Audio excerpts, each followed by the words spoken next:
This is Duke University.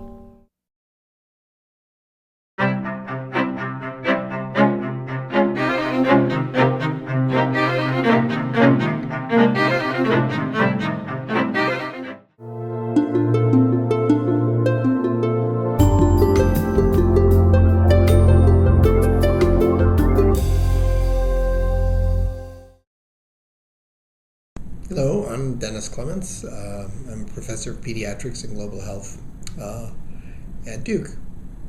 I've been interested in human rights activities probably since 1972 when I went to Uganda for the first time. And it was Idi Amin's reign, and many of the people I met, their relatives, their siblings, were all disappeared.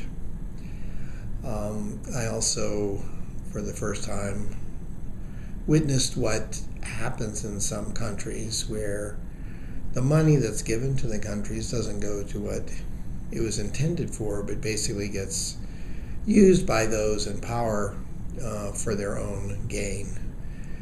Now, I wouldn't say that the United States has been blameless in this.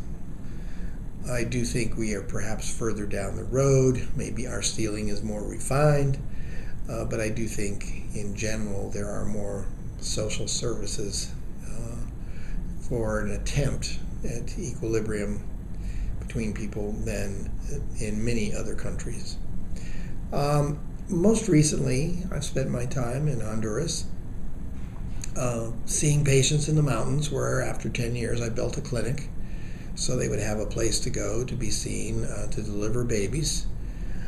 These people really have nothing. They're not unhappy. They just don't have anything.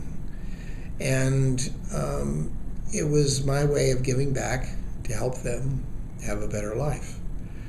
Honduras, unfortunately, like many countries, the government has not been particularly effective at equalizing pay and services, etc.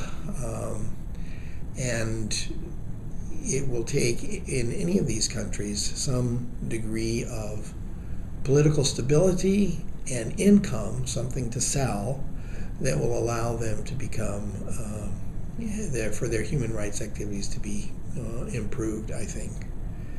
The biggest human rights abuse I see in the world is the lack of education for women. I am convinced that if we could educate women the world over, the world would be a better place. Thank you. Produced by Duke University. Online at duke.edu.